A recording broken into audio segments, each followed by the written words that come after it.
sure that you saw a press corps so much as you did see presidents that took an interest in at least maintaining a relationship and even controlling the press. I mean, you look at Andrew Jackson, and had one of arguably the first press secretaries. And so, and you have a long history of really presidents managing the press. I mean, you can go all the way back to John Adams and the Federalists and the Alien and Sedition Acts, 1798, where you had people that were being jailed for sedition, for criticism of the government.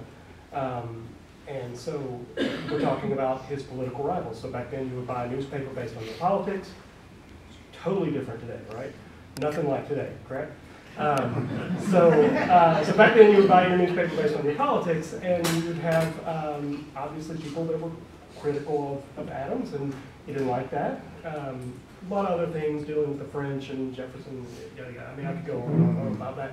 Point was, he went after his critics, his journalist critics, and actually put some in jail. I think it was roughly about 12 or 13. Most of them were Jeffersonian newspaper people. So we've had a long history of this combative nature, and even if you want to go back before that, John Peter Zenger, during the colonial era, you have somebody who is critical of the appointed governor, the British appointed governor, being critical. He's brought to trial. He's charged with sedition again, criticism of the government.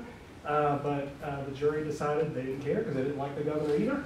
And so the process known as jury nullification, they just threw the case out. And so that's really one of the first areas where you see, heads of government in this country and the press really butting heads. Not the only, but one of the first. So you're saying essentially from the start of it all. I personally argue it's from the start, but coming from the journalism side of things, maybe have a different perspective.